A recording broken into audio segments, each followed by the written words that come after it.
Hello my lovely students. तो हम करने जा रहे हैं मोस्ट इम्पॉर्टेंट फिजिकल केमिस्ट्री के एमसीक्यूज़ जो कि आपको नीट, सीयूईटी, जेई और एनडीए जैसे कॉम्पिटिटिव एग्जाम में आ सकते हैं। ठीक है, तो फर्स्ट क्वेश्चन करते हैं। Which concentration term varies with temperature? इनमें से कौन सी कॉन्सेंट्रेशन टर्म है जो कि वेरी करेगी टेम्परेचर की? टेम्परेचर को बढ़ाएगी तो वो चेंज हो जाएगी value. Mole fraction, molality, molarity या फिर वेट परसेंटेज। ओके, तो आपको इसमें ये बात याद रखनी है कि टेम्परेचर से कौन कौन से पैरामीटर अफेक्ट होते हैं। देखो, अगर टेम्परेचर आप बढ़ाओगे तो वॉल्यूम भी बढ़ेगा। ठीक है, टेम्परेचर से इफेक्ट होता है volume. On the other hand temperature से कौन सी चीज़ें अफेक्ट नहीं होती है, जैसे कि मास। जैसे देखो, टेम्परेचर बढ़ाओगे तो किसी के वेट पे, मास पे कोई फ़र्क नहीं पड़ेगा। ठीक है, और दूसरा क्या है, मोल्स पे भी कोई फ़र्क नहीं पड़ता, क्योंकि मोल क्या होता है, given mass upon molar mass.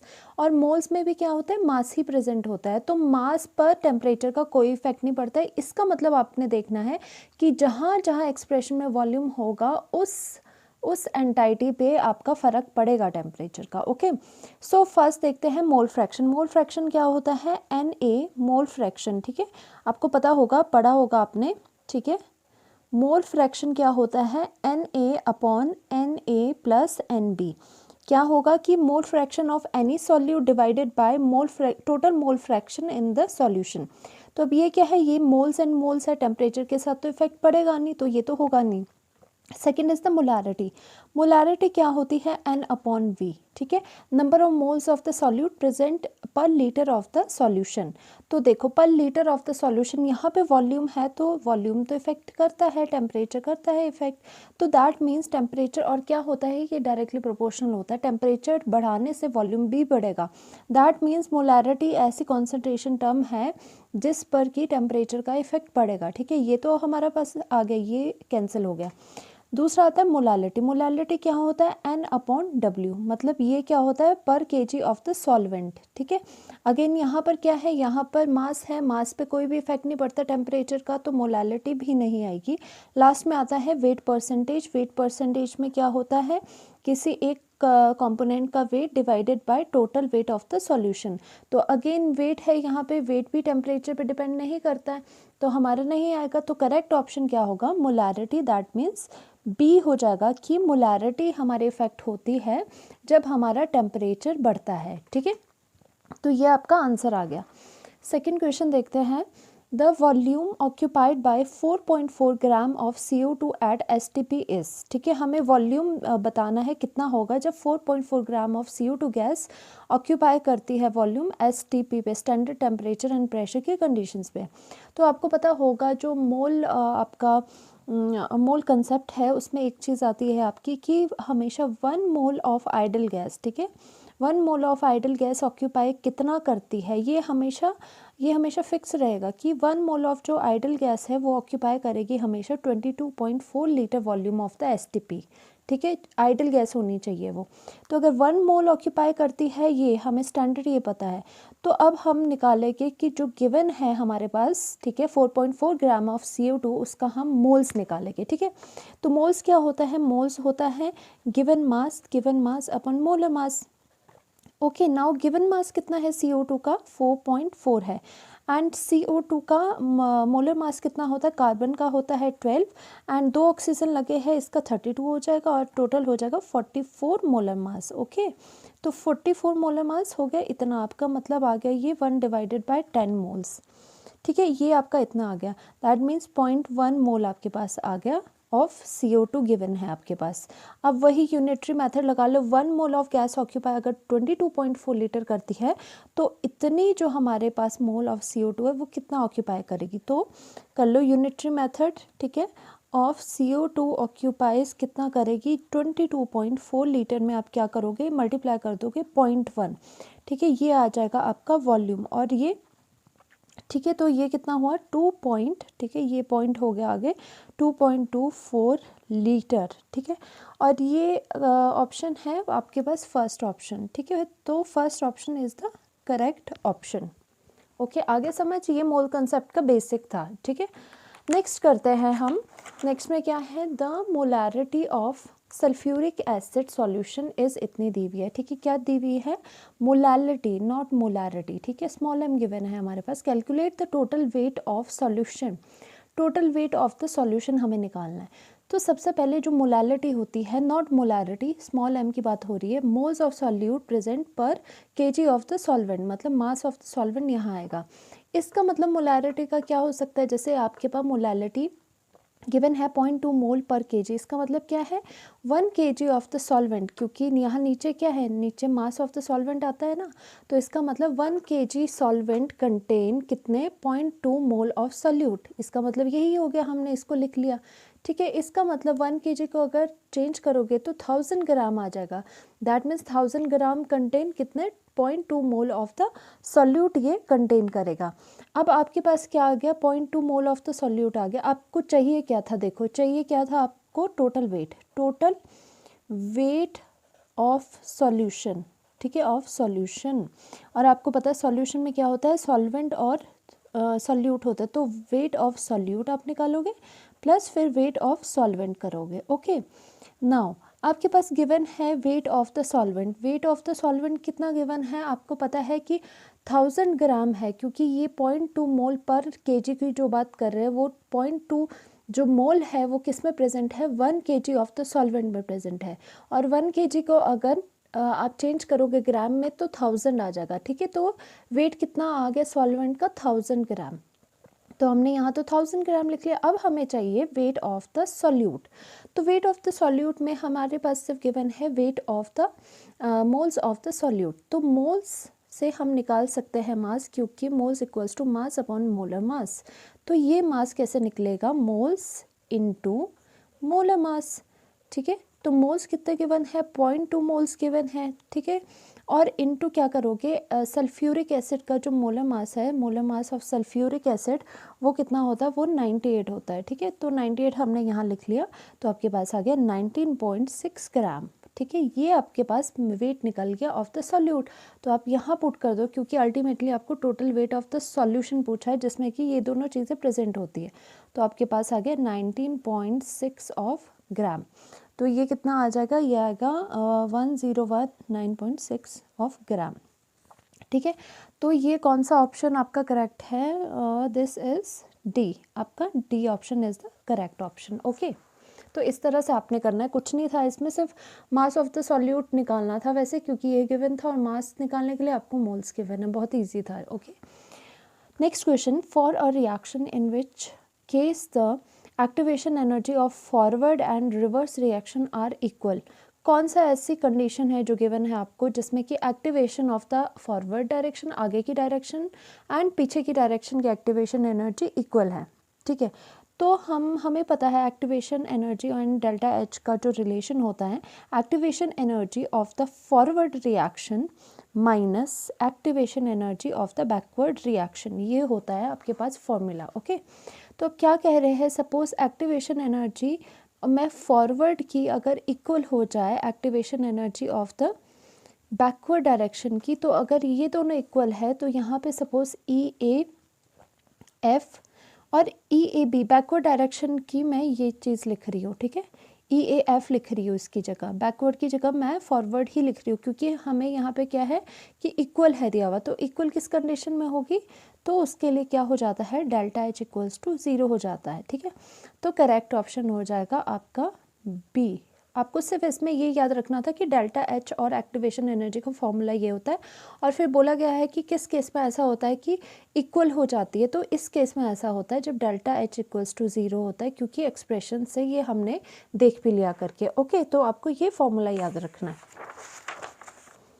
Next is the amount of anhydrous, anhydrous क्या है कि इसमें there is no water present, बिल्कुल सूखा हुआ है, वाटर का कोई मॉलिक्यूल नहीं है, in Na2CO3 present in 250 ml of 0.25 molar solution.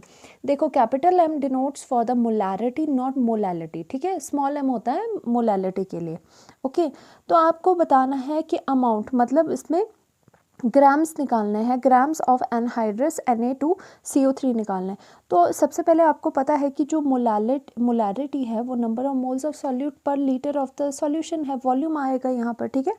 और उसके बाद आपको पता है कि मोल्स यहाँ से किस तरह से निकलेंगे। देखो मैं यहाँ पे लिख लेती हूँ, मोलारिटी कितनी है 0.25, ठीक है, equals to number of moles divided by volume कितना है 250 ml, ठीक है। यहाँ पे 250 ml था, बट आपको पता है यहाँ पे जो वॉल्यूम होता है that should be in litres. तो मिलीलीटर से लीटर में कैसे जाते हो, इंटू 10⁻³ कर देते हो, इसलिए यहाँ पे लीटर आ गया, ठीक है। तो जो n है मतलब मोल्स है वो आपके पास कितने आ गए 0.25 इंटू 250, ठीक है। मैंने बस यहाँ से यहाँ क्रॉस मल्टीप्लिकेशन कर रही हूँ मैं, ठीक है। ये यहाँ पे इतना आ गया। नाउ अब आपको ये भी बात पता है now that moles is equal to given mass upon molar mass, okay. और मोलर मास किसका आएगा, मोलर मास ऑफ Na2CO3, क्योंकि बात किसकी हो रही है Na2CO3 की हो रही है, ओके। तो Na2CO3 का मोलर मास होता है 106 ग्राम पर मोल, ओके। तो हम यहाँ पे वैल्यू पुट कर देंगे, पहले तो मोल्स की वैल्यू डाल देंगे ऊपर से उठा के 0.25 इंटू 250, ठीक है, इंटू 10⁻³ इक्वल्स टू, अब वेट तो हमें निकालना है और यहाँ पे 106 हमने यहाँ पे क्या डाल दिया ग्राम पर मोल, ठीक है, ग्राम पर मोल यहाँ पे molar mass of the Na2CO3 डाल दिया। नाउ वेट जो हमें पूछा था ऑफ Na2CO3, इन दोनों को मल्टीप्लाई क्रॉस मल्टीप्लाई कर दो तो ये वैल्यू कितनी आ जाएगी, देखो 250 ये पहले से था, इंटू 10⁻³ भी था, इंटू 106, ठीक है। Now weight will be equal to, calculate करोगे तो इसके अराउंड आएगा 6.626, ठीक है, 26, और ये ग्राम में लिखोगे बिकॉज इट इज़ वेट। तो ये किसको रिजेंबल कर रहा है, तो आपका आंसर हो गया 6.65, ये इसको बी को रिजेंबल कर रहा है, तो आपका करेक्ट ऑप्शन हो गया B, okay. Now next question करते हैं कि क्या पूछा गया है, 2.2 gram of a compound of phosphorus and sulphur has 1.24 gram of phosphorus in it, its empirical formula निकालना है, ठीक है। एम्पिरिकल फार्मूला कैसे निकालोगे, सबसे पहले तो देख लो कि मास किस किस के गिवन है। हमें बोला है 2.2 ग्राम ऑफ कंपाउंड है, ठीक है। टोटल जो कंपाउंड है, पहले मैं बताना चाहती हूँ आपको, जो टोटल कंपाउंड है वो फॉस्फोरस एंड सल्फर से बना हुआ है। इसके अलावा इसमें कोई भी एटम प्रेजेंट नहीं है, ठीक है। और इसमें क्या बोला है कि जो टोटल मास है, ठीक है, जो टोटल मास ऑफ कंपाउंड है वो कितना है, वो किससे बनेगा, मास ऑफ उसमें फॉस्फोरस होगा प्लस मास ऑफ उसमें सल्फर होगा, क्योंकि इसके अलावा तो कुछ है ही नहीं कंपाउंड में, ठीक है। तो जो टोटल मास होगा वो mass of phosphorus and sulphur होगा। एंड आपको पता है सल्फर का मास गिवन है आपके पास 1.24, ठीक है। तो फिर यहाँ से फॉस्फोरस का मास निकल सकता है, ठीक है, यहाँ से सल्फर का मास निकल सकता है। मास ऑफ सल्फर कैसे निकलेगा, मास ऑफ सल्फर, इसको इधर ही मैं छोड़ दूँ तो टोटल माइनस ऑफ क्या हो जाएगा, मास ऑफ फॉस्फोरस, क्योंकि एक चीज़ नहीं है गिवन, दो चीज़ें हैं तो निकल सकता है ना। मास ऑफ सल्फर कैसे निकलेगा, टोटल कितना था आपका 2.2 ग्राम, उसमें से फॉस्फोरस का गिवन है 1.24 ग्राम, तो उसमें से सल्फर का मास कितना हो गया, माइनस कर लो, आपका आ जाएगा कितना है ये 0.96 ग्राम, ओके। तो आपके पास यहाँ पे मास ऑफ सल्फर तो आ गया, ठीक है, इतनी चीज़ आ गई ना। एम्पिरिकल फार्मूला के लिए क्या करते हो आप बिल्कुल ही होल नंबर का रेशो देखते हो, ठीक है। मोल्स, सबसे पहले जब भी एम्पिरिकल फार्मूला आपको निकालना है, आप हमेशा जो भी आपके पास कॉन्स्टिट्यूएंट पार्टिकल दिए हैं, एटम्स दिए जैसे सल्फर एंड फॉस्फोरस, आप उसका मोल्स निकालोगे, मोल पर जाओगे, मोल का रेशो निकालना है हमेशा एम्पिरिकल फार्मूला में, इस तरह से करना है, ठीक है ना। फॉस्फोरस एंड सल्फर गिवन है, तो मोल्स का रेशो क्या होता है, मोल्स क्या होता है, मास अपॉन मोलर मास, ठीक है। इसमें भी मास अपॉन मोलर मास करना पड़ेगा, क्योंकि तभी आप मोल्स का रेशो निकाल पाओगे ना। मास ऑफ द फॉस्फोरस क्या है, फॉस्फोरस का देखो मास कितना था आपका 1.24 divided by molar mass of the phosphorus होता है 31, ठीक है। रेशो आपने लिख लिया। मास सल्फर का कितना है हमने यहाँ पर निकाला है 0.96, ठीक है, 0.96 निकाला है, divided by molar mass of the sulphur is the 32। तो अब कैलकुलेट करो इसको, कितना आएगा 0.04 रेशो 0.03।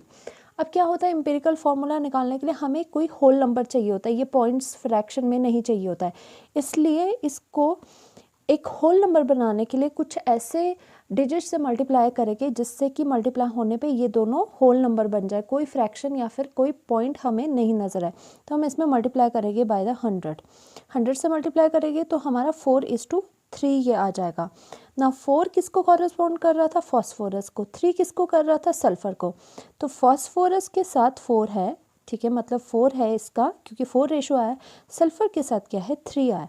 इसका मतलब इसका आंसर क्या हो जाएगा, इसका आंसर हो जाएगा P3S4, इसका एम्पिरिकल फार्मूला है and B is the correct option.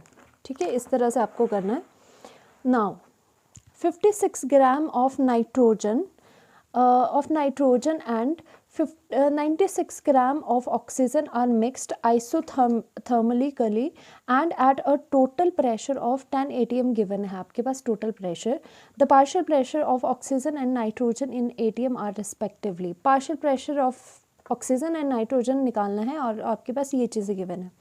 देखो पार्शियल प्रेशर में आप क्या करोगे, आप डाल्टन लॉ लगाओगे, और डाल्टन लॉ का भी कौन सा फॉर्म लगाओगे, ये जो कि न्यूमेरिकल सॉल्व करने के लिए ये वाला बहुत ही बार यूज़ होता है। ये डाल्टन क्या बताता है कि जो पार्शियल प्रेशर का अगर रेशो आप कर रहे हो तो वो इक्वल है किसके, वो मोल्स के ही इक्वल है। कि अगर partial pressure of 1 divided by 2 लिखोगे तो वो किसके इक्वल होगा, वो पार्शियल प्रेशर ऑफ 1 वो होगा equal moles of 1 component divided by 2 component. ठीक है, अब उसी तरह से किस तरह से बोल रहे हैं, देखो यहाँ पर जो प्रेशर टोटल है, टी लिख लेती हूँ, वो कितना है यहाँ पे 10 atm। This is the 10 atm। ठीक है, टोटल प्रेशर ये है।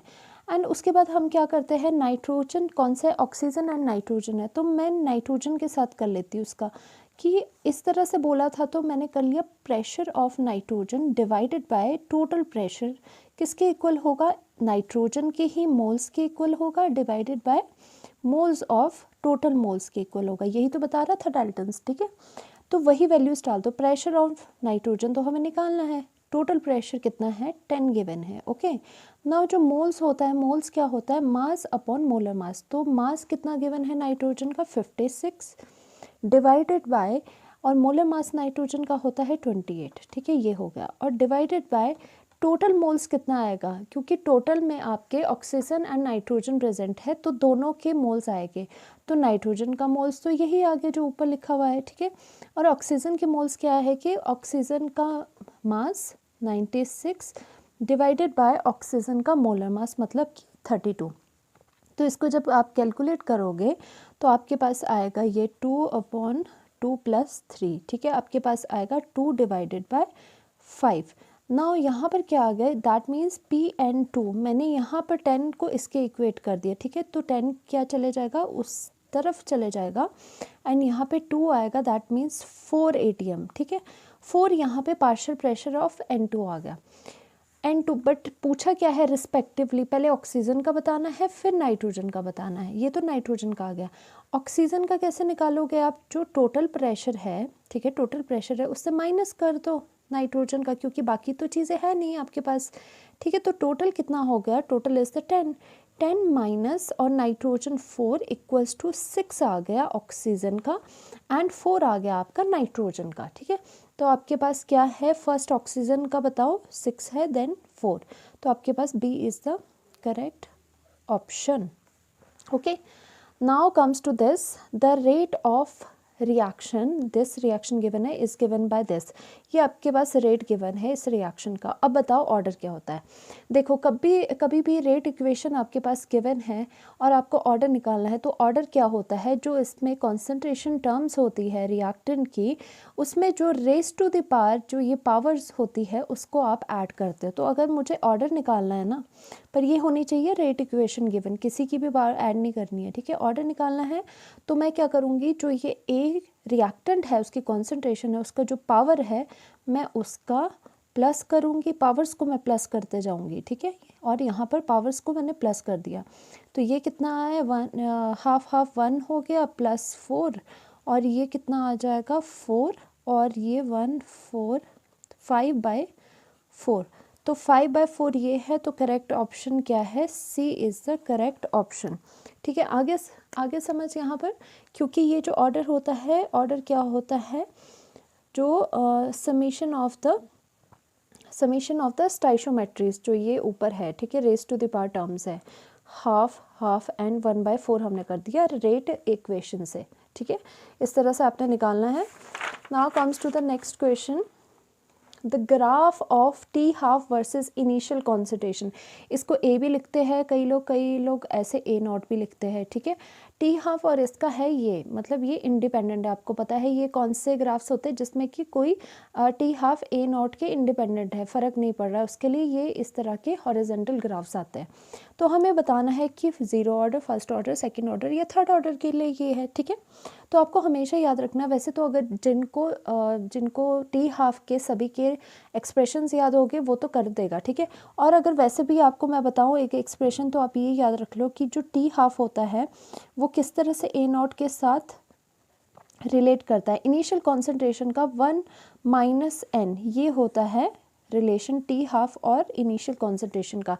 एन वेयर एन क्या है? एन है ऑर्डर, कि फर्स्ट ऑर्डर है या फिर ज़ीरो ऑर्डर है, क्या है वो भरना है। ठीक है, अब यहाँ पर देखो, जब अगर n की वैल्यू 1 हो गई, n की वैल्यू 1 होगी, दैट मीन्स फर्स्ट ऑर्डर अगर रिएक्शन है, वही मतलब है ना, अगर फर्स्ट ऑर्डर रिएक्शन है तो देखो यहाँ 1 - 1 कितना हो जाएगा?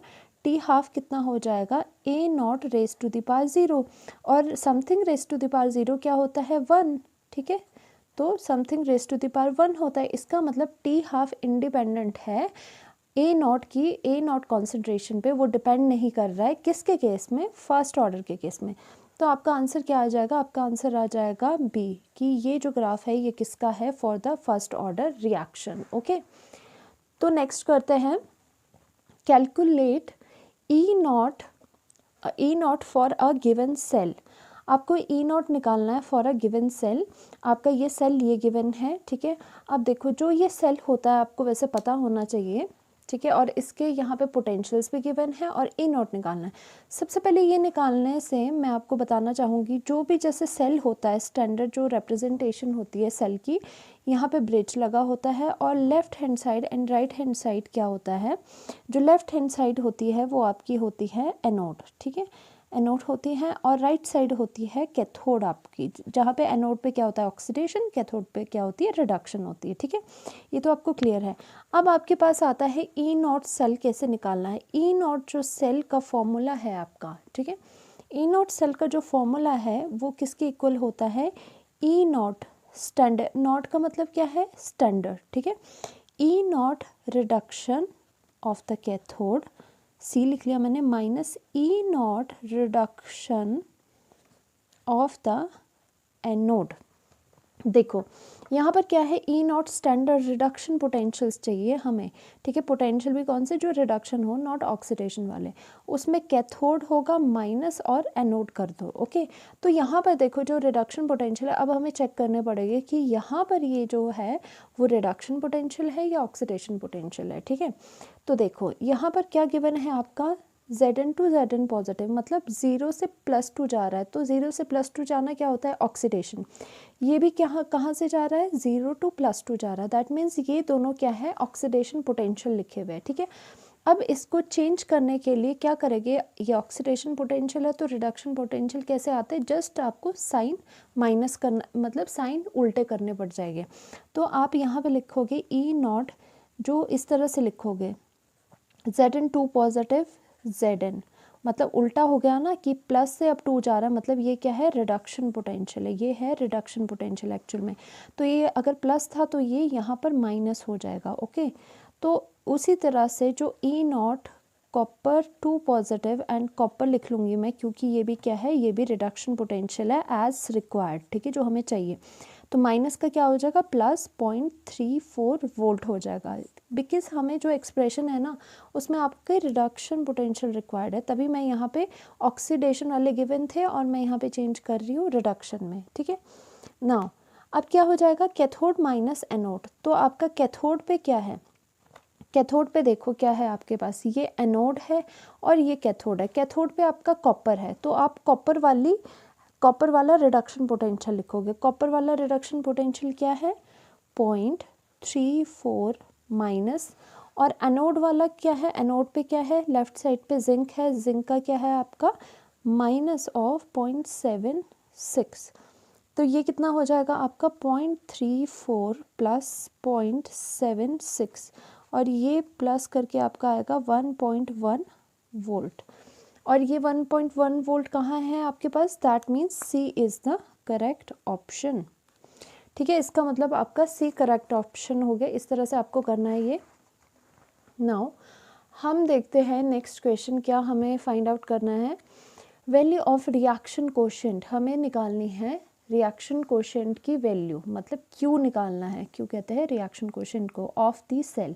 ठीक है, जिसमें कि सेल आपको इस तरह से गिवन है, आपको पता है left hand side is the anode, right hand side is the cathode, और यहाँ पे ये चीज़ क्या गिवन है, these are the concentrations of these ions. ठीक है, सॉल्यूशन में जो ये आयंस है उनकी कॉन्सेंट्रेशन गिवन है।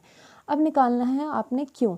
अब देखो क्यू जो होता है उसका फॉर्मूला वैसे मैं बता दूँ, क्यू जो होता है रिएक्शन कोशेंट होता है, वो होता है कॉन्सेंट्रेशन ऑफ द प्रोडक्ट। ठीक है, प्रोडक्ट में जो कॉन्सेंट्रेशन है आयंस की वो भी, ठीक है, अपॉन ये क्या हो गया रिएक्टेंट। क्योंकि हम जो कॉन्सेंट्रेशन लेते हैं ये तो जनरल सी चीज़ें तो पता होनी चाहिए सबको कि जो कॉन्सेंट्रेशन आती है वो किसकी आती है, वो आयंस की आती है, कोई सॉलिड की नहीं आती। ठीक है, और उसके बाद क्या है रेज टू द पास स्टाइशियोमेट्री, मतलब यहाँ एन या एम लिख लेती हूँ मैं। ठीक है, जो उस चीज़ के आगे होगा प्रेजेंट। अभी देखते क्या है। ठीक है, ये होती है।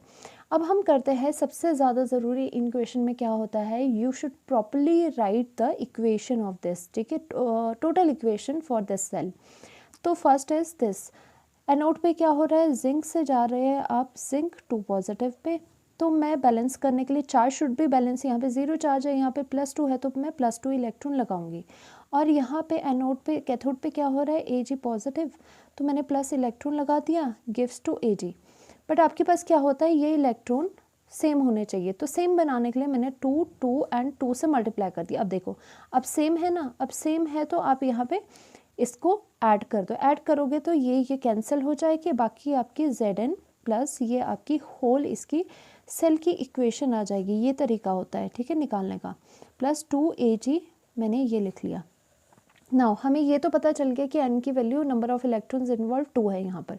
अब देखना है ये हमने क्यों करा, क्योंकि आप तो डायरेक्टली यहाँ से लिख सकते थे कि प्रोडक्ट में जो आपके आयंस है मतलब ये डिवाइडेड बाय ये लिख लेते, बट जो ये रेज टू द पावर जो आपके पास चीज़ें होती है इसमें दिक्कत आती है। ये कहाँ से पता चलता है, टोटल इक्वेशन से ही पता चलता है। अब देखो, अब इस इक्वेशन को देख के आप रिएक्शन कोशेंट निकालो। रिएक्शन कोशेंट कहता है कि प्रोडक्ट में जो आयंस है, सिर्फ आयंस, देखो कॉन्सेंट्रेशन हमेशा आयंस की देखनी है, ना लिक्विड की देखनी है ना सॉलिड की देखनी है, उससे हमें कोई फ़र्क नहीं पड़ता, हम we are more concern about the ions.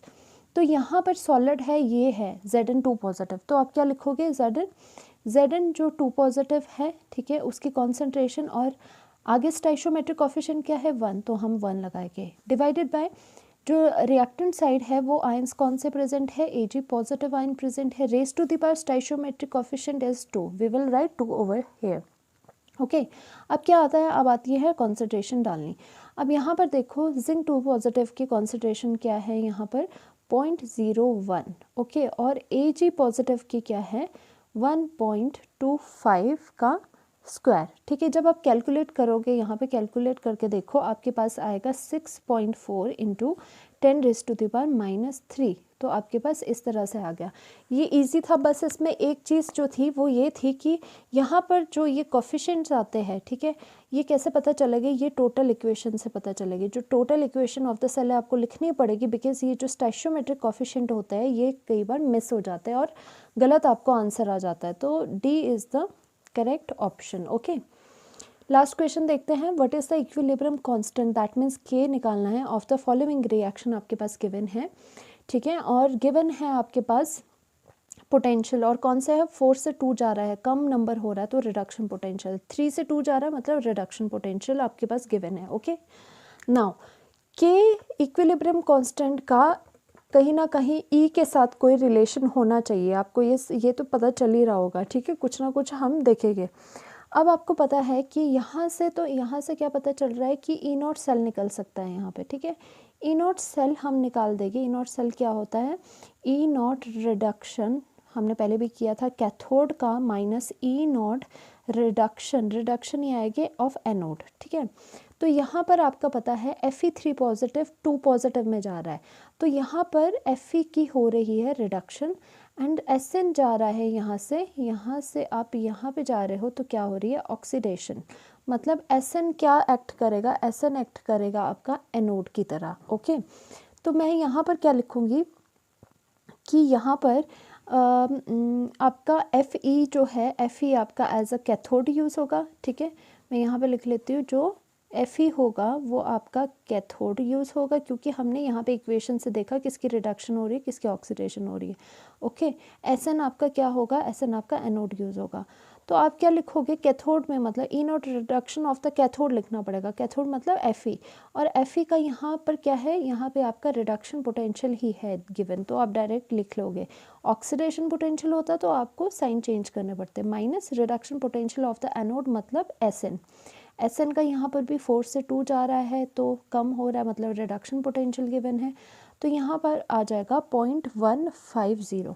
तो यहाँ पर जो ई नॉट सेल आपके पास आया वो कितना आया, वो आ गया 0.621 वोल्ट आ गया आपके पास, ठीक है।